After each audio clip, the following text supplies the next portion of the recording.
Children of God, mga anak sa Diyos. Niadtong bispera sa bagong tuig 2019, samtang nangumusta si Pope Francis sa mga pilgrims sa St. Peter's Square, kalit si Jang gibira pag-ayo sa bukton sa usa ka babae nga naas panon. Kusog ang pagbira o tingali nasakitan ang Santo Papa.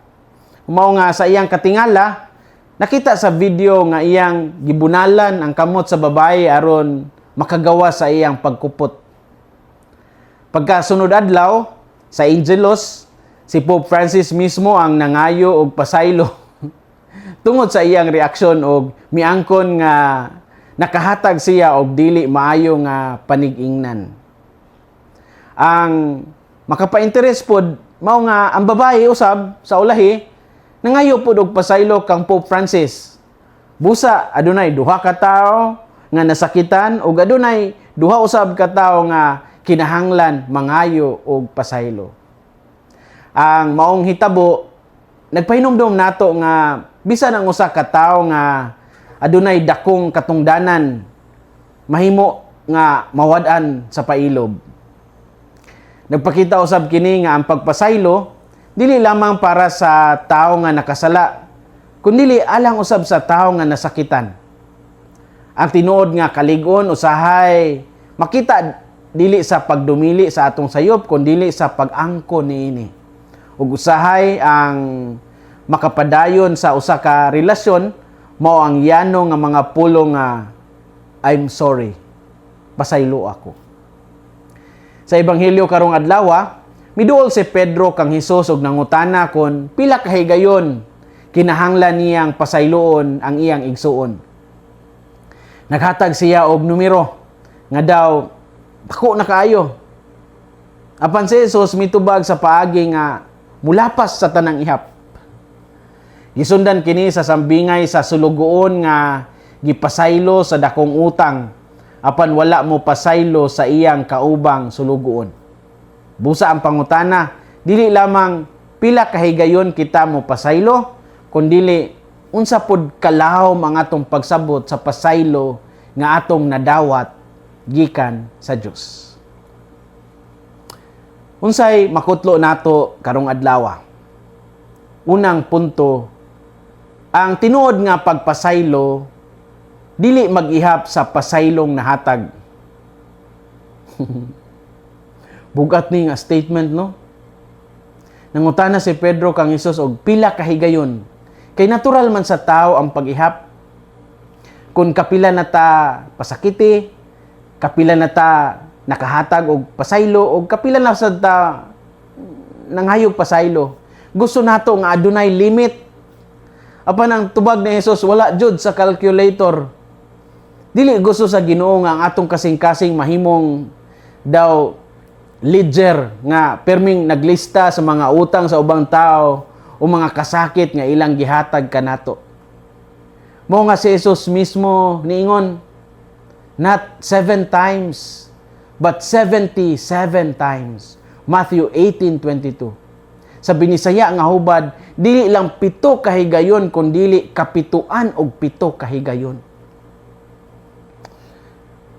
Dili ni swerte sa ang punto ni Jesus dili ang pag-ilis sa 7 ngadto sa laing numero nga atong ihapon. Ang iyang gitudlo mao nga ang walay kinutuban nga disposisyon sa pagpasaylo. Ang tao nga nakakaton sa kaluoy sa Dios gitawag usab nga mahimong maluluyon ngadto sa uban. Apan ang pagpasaylo dili pasabot nga atong isulti nga walay nahitabo. Dili usab kini pasabot nga kinahanglan nato pasagdan ang abuso o ibutang ang atong kaugalingon ngadto sa peligro.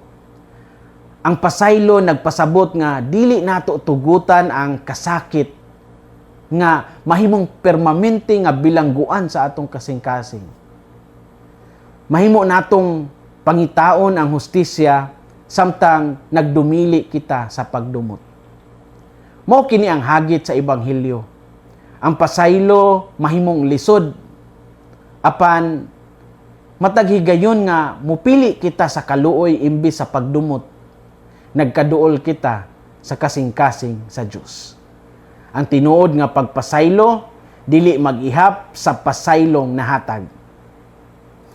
Ikaduhang punto, ang tao nga nakasinati sa kaluoy, gitawag nga mahimong maluluyon.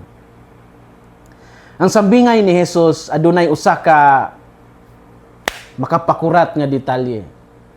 Ang usa ka sulugoon adunay utang nga dili niya mabayran apan gipasaylo siya sa iyang agalon. Apan pagkahuman niya makagawas sa iyang utang, iyang gipangita ang iyang kaubang sulugoon nga adunay gamay lamang nga utang kaniya. Ang problema dili kay wala siya nakadawat og kaluoy. Ang problema kay nadawat niya ang kaluoy apan wala niya kini gipaambit. Mo ni ang sentro sa sambingay.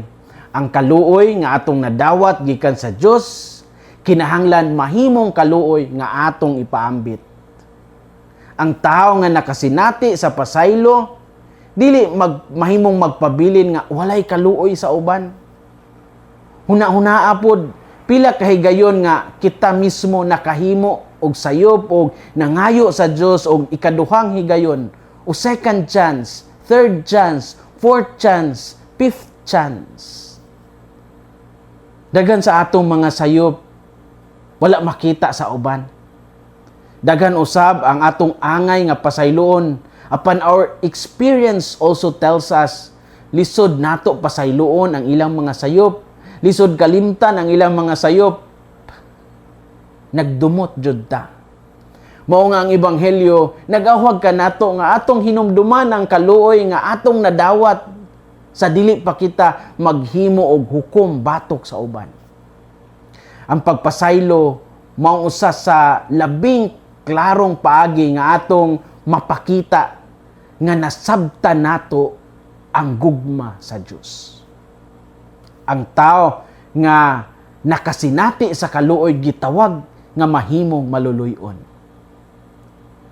Story time. Ang idea sa Jubilee sa Old Testament, usa ka nindot kay nga example kung giunsa sa Dios paghatag og luna alang sa pagpahiuli og kagawasan. Sa Leviticus 25, human sa 7 ka hugna sa 7 ka tuig, ang ikakalim-an o 50th nga tuig i-declare nga Jubilee. Ug sa matag tuig ang mga tao makabalik sa ilang yutang panulundon ug ang mga Israelitang nahimong ulipon tungod sa kakabos kinahanglan buhian. Ang mga utang o mga kahimtang nga makapahimo sa usa ka tawo nga mawadan sa iyang kabtangan, wala gitugutan pinaagi ining Jubilee nga mahimo na lamang gyud niyang gapos hangtod sa hangtod. Hindot ang Jubilee, no? Ang yuta usab giyatagan og higayon sa pagpahulay ug ang relasyon sa komunidad gitumong sa pagpahiuli. Pananglitan, kung ang usa ka Israelite napugos sa pagbaligya sa iyang yuta tungod sa kakabos, adunay paagi aron kini ma-redeem og mabalik sa pamilya. Kung ang usa ka tawo mahimong slave tungod sa utang, ang Jubilee nagdala og kagawasan alang kaniya ug sa iyang pamilya. Busa ang Jubilee dili lamang usa ka selebrasyon, kini usa ka sistema sa pagpahiuli nga nagpahinumdom nga ang utang, pagkapakyas ug ang kakabos sa kinabuhi dili angay mahimong walay katapusan. Kini usab ang background sa mas lawom nga mensahe sa pagpasaylo nga makita sa ebanghelyo. Sa Dios adunay posibilidad sa bag-ong mga sinugdanan. In God, there are always second chances.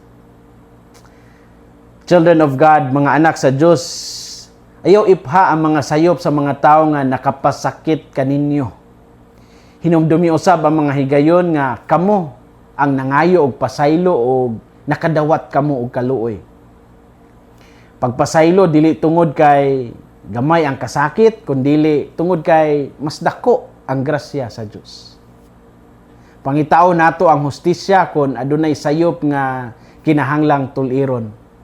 Apan dili sad nato tugutan nga ang hustisya mahimong pagdumot. Kung kinahanglan nga mangayo og pasaylo, angay ayaw paglangan sa pag-ingon nga I'm sorry. Kung adunay nangayo og pasaylo kaninyo, pangitaang kaisog sa pag-ingon nga ning dawat pudta sa pasaylo. Atong iampo nga ang kaluoy nga atong nadawat gikan sa Dios mahimo sad nga kaluoy nga atong ipaambit ngadto sa uban. Hinaot nga ang kasing-kasing ni Kristo maghari sa atong mga kasing-kasing. Kini si Father Felmar Castrodes, Fiel SVD, ang inyong magsisibya sa maayong balita. Gikan dinhi sa Radio Veritas Asia, Fairview, Quezon City, the Philippines.